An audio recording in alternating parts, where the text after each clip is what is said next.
Hello friends, welcome to my channel. দেশ এবং দেশের বাইরে থেকে যারা আজকে আমার ভিডিওটি কন্টিনিউ করেছেন প্রত্যেককে gardener TRIPS with Kamal YouTube চ্যানেলে স্বাগতম। তো ফ্রেন্ডস, আজকে আমি আলোচনা করব কোনো বড় গাছ নিয়ে না, কোনো আমের যত্ন পরিচর্যা নিয়ে না। আজকে আমি আলোচনা করব যে সমস্ত আপনার আম গাছে এবছরে ফুল আসেনি, সেটা গাছ ছোট থাকার কারণে হোক বা অপরিচর্যার কারণে হোক বা অসতর্কতার কারণে হোক, সেই সমস্ত গাছগুলোকে আগামী বছরের জন্য আপনি কিভাবে তৈরি করে তুলবেন, আগামী বছরের জন্য আপনার গাছগুলোতে প্রচুর পরিমাণ ফুল ফল আনানোর জন্য গাছের কিভাবে গ্রোথ করাবেন, পাশাপাশি আপনার ছাদ বাগানের গাছগুলোকে সম্পূর্ণ বৃদ্ধি বিকাশের জন্য কি খাবার দিতে হবে, কিভাবে জলের বন্দোবস্ত করতে হবে, সবকিছু নিয়ে থাকছে আজকের ভিডিওটি। তাই আজকের ভিডিওটি আপনার জন্য অধিক গুরুত্বপূর্ণ।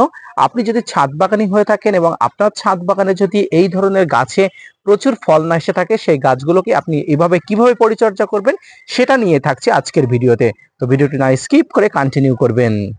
তো ফ্রেন্ডস, আপনার ছাদ বাগানে বিভিন্ন জাতের আমের চারা আছে এবং আপনি কিছু গাছে ফল পেয়েছেন বা কিছু গাছে অসতর্কতা বলত বা অসাবধানতা বশত ফুল আসেনি, ফুল আসলেও সেগুলো ঝরে পড়ে গেছে।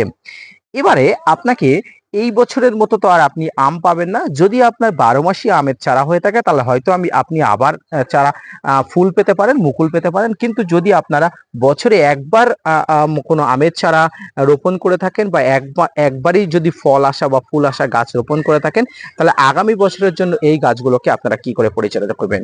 তো ফ্রেন্ডস, সর্বপ্রথম আপনারা যে গাছটি দেখছেন, এরকম অনেক ধরনের গাছ এটি আছে। এটি একটি বিখ্যাত আমের জাত, সেটি হচ্ছে কাটিমন।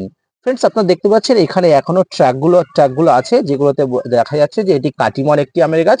এই গাছটি অত্যন্ত ছোট এবং এর বয়স খুব কম থাকার জন্য এই বছরে ফল আসেনি বা ফুল আসেনি। ফ্রেন্ডস, এত ছোট গাছে ফুল ফল নেওয়াটা একদম মূর্খ কাজ। তাই আপনারা কখনো ছোট গাছে ফুল ফল নেবেন না, কারণ গাছের এই সময় গ্রোথের সময়, আর এই গ্রোথ যদি আপনারা বন্ধ করে দেন তাহলে গাছ কিন্তু একদম দুর্বল হয়ে পড়বে। যেহেতু এই গাছটি একটা ছোট্ট পলিথিনের পাত্রে দেওয়া আছে, গাছটির বয়স এখনো 1 বছর হয়নি, কিন্তু এর গ্রোথটা খুব সুন্দর আছে।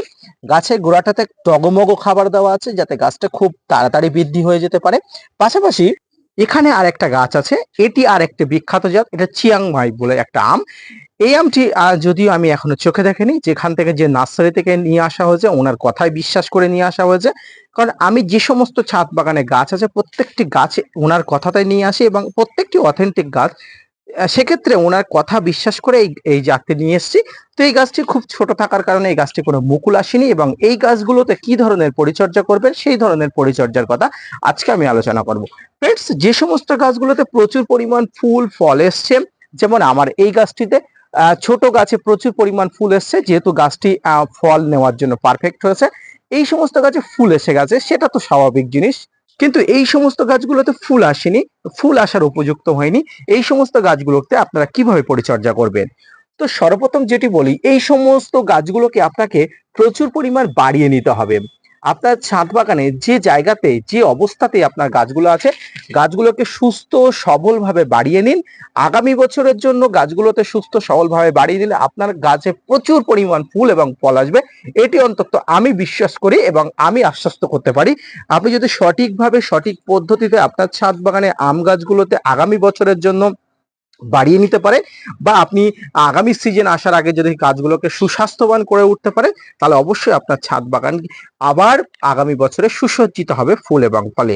তো ফ্রেন্ডস, এর ফলে সর্বপ্রথম কি করতে হবে, এর ফলে গাছের প্রচুর পরিমাণ সুষম খাবার দিতে হবে। আর এই সুষম খাবার মধ্যে আপনি যেটা দেবেন সর্বপ্রথম সেটি হচ্ছে অন্তত 15 দিনে একবার সরিষার খোল পচা জল বা মাস্টার্ড কেক, যেটা আপনারা বলে জানেন, সেই সরিষার খোল পচানো জল 10 থেকে 12 দিন ধরে পচানো জল আপনারা গাছের গোড়া দেবেন। আপনারা দেখতে পাচ্ছেন গাছের গোড়াতে এখন যথেষ্ট পরিমাণ সরিষার খোল পচা জলের একটা প্রলেপ এখনো আছে, কারণ গত 10 দিন আগে আমি দিয়েছিলাম, আবার 10 দিন পরে আমি দেবো বা 20 দিন পরে আমি দেবো।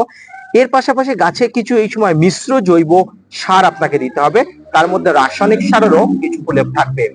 তো ফ্রেন্ডস, এই মিশ্র জৈব রাসায়নিক সার দিতে হবে। এই মিশ্র জৈব রাসায়নিক সারের মধ্যে আপনাকে যেটি দিতে হবে, এর মধ্যে শিংকুচি, নিমখোল, হাড় গুঁড়ো, ভার্মি কম্পোস্ট, এসওপি, আপনারা যা পাবেন সেগুলো একসঙ্গে মিক্স করে নিয়ে অবশ্যই দেবেন।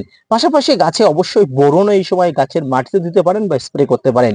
এই যে খাবারটা আপনারা দেবেন বর্ষার আগে, সামনে জুন জুলাই মাস আসছে, প্রচন্ড বর্ষা, এই বর্ষার আগে খাবার একবার দিয়ে দেবেন। যারা দিয়ে দিচ্ছেন তাদের জন্য খুব ধন্যবাদ, এবং যারা এখনো দেননি তারা এই মুহূর্তে খাবার দিয়ে দেবেন। কারণ সামনে বর্ষাকাল আসছে, বর্ষার আগে আপনার গাছে প্রচুর পরিমাণ খাবার দেওয়ার প্রয়োজন আছে। বর্ষার সময় গাছে কোনো ধরনের আর খাবারের প্রয়োজন থাকে না, বা গাছের যথেষ্ট পরিমাণ খাবার গাছ বৃষ্টির জল থেকে নিয়ে নেয়। তাই এই সময় আপনারা অবশ্যই গাছে খাবার দিয়ে দেবেন প্রচন্ড বৃদ্ধির জন্য, গ্রোথের জন্য, যাতে গাছটি আগামী বছরের জন্য প্রচুর পরিমাণ বৃদ্ধি হয়ে ওঠে এবং প্রচুর পরিমাণ ফুল ধরার জন্য উপযুক্ত হয়ে ওঠে। এর পাশাপাশি আপনারা অবশ্যই খেয়াল রাখবেন গাছের পাতা পড়ার সমস্যা যেন না হয়। তার জন্য প্রচন্ড গরম পড়ছে, এর জন্য প্রতিনিয়ত ঠান্ডা কলের পরিষ্কার জল দিয়ে গাছের পাতাগুলোকে স্প্রে করে দেবেন, চান করে দেওয়ার মতো। প্রতিদিন 2বার করলে খুব ভালো হয়, আপনি না করতে বলে অন্তত 1বার করতেই হবে। এবং জলের ব্যবস্থাপনা আপনাকে অবশ্যই ঠিক রাখতে হবে।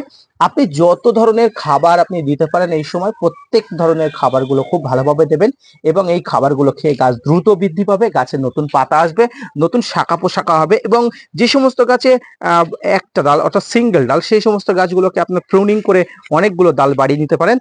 লাইক দিস, আমি এই গাছটা দেখুন, আমার একটা সিঙ্গেল ডাল ছিল, এখান থেকে 4টা থেকে 5টা আমি ডাল বার করেছি। এগুলো প্রুনিং করে গাছের মাথাকে মালচিনিং করে দিলে, ক্ষমা করবেন, গাছের মাথাকে প্রুনিং করে দিলে অবশ্যই সেখান থেকে নতুন নতুন ডাল বার হয়। তো এইভাবে আপনারা গাছগুলোকে পরিচর্যা করুন আগামী বছরের জন্য, আগামী সিজনের জন্য। আপনার যে গাছগুলোতে ফুল ফল আসেনি, চিন্তিত না হয়ে আগামী বছরের জন্য পরিচর্যা নিন। ছাদ বাগান হিসেবে আপনার ভেঙে পড়া একদম উচিত নয়, কারণ আপনি একজন ছাদ বাগানি, আপনি গাছগুলোকে সন্তানের মতো করে মানুষ করেন। এই গাছগুলোকে বড় করে তোলার দায়িত্ব আপনার। তাই গাছগুলোকে খুব সন্দর্পণে, খুব ভালো খাবার দিয়ে আপনি বাড়িয়ে নিন। আপনাকে সরিষার খোল পচা জল 15 দিন অন্তর দিতে বললাম। এর সঙ্গে আপনাকে যে জৈব মিশ্র রাসায়নিক সার, এর মধ্যে শিংকুচি, নিমখোল, হাড়গুঁড়ো, ভার্মিকম্পোস্ট, এসওপি, সাব জাতীয় ফাঙ্গিসাইড অবশ্যই দেবেন। এবং এর সামনে বর্ষাকাল আসছে, এই বর্ষার সময় আপনাকে যেটা করতে হবে সেটি হচ্ছে গাছের গোড়ায় রুট ট্রিটমেন্টটা করবেন। এই রুট ট্রিটমেন্টের মধ্যে যেটা আপনারা করবেন, অবশ্যই হাইড্রোজেন পারঅক্সাইড গুলা জল আপনারা দিতে পারেন 10 দিন অন্তর অন্তর। এর সঙ্গে আপনারা সাব গুলে দিতে পারেন, এবং পাশাপাশি আপনারা রুট ট্রিটমেন্টের জন্য যেটা বেস্ট সেটা হচ্ছে হিউমিক অ্যাসিড। এই হিউমিক অ্যাসিড গুলা জল প্রতিনিয়ত আপনার গাছের গোড়াতে দিতে পারেন। আপনি প্রতিনিয়ত দিতে পারেন বা 10 দিন অন্তর দিতে পারেন, কারণ দিলে খুব ভালো হয়। তো অতিরিক্ত জল দেবেন না, গাছের গোড়াটা যেদিন শুকনো হবে সেদিন দেবেন। যেমন আপনার গাছে এই গাছটা দেখুন, এটি আমার সেই ফল দেওয়া গাছ। এই গাছের একটু পাতা পড়ার সমস্যা হয়েছিল, সেজন্য এই গাছের রুট ট্রিটমেন্ট চলছে, এবং গাছের গোড়াতে আমি হিউমিক অ্যাসিড এবং হাইড্রোজেন পারঅক্সাইডের একটা মিশ্রণ দিয়ে ট্রিটমেন্ট করছি। তো আপনার যে সমস্ত গাছে যদি কোনো সমস্যা দেখা যায়, আপনি এই ধরনের চিকিৎসা করতে পারেন। অবশ্যই এই ধরনের চিকিৎসা করলে আপনার গাছগুলোকে আপনি সুস্থ করে রাখতে পারবেন এবং খুব দ্রুত বৃদ্ধি করতে পারবেন।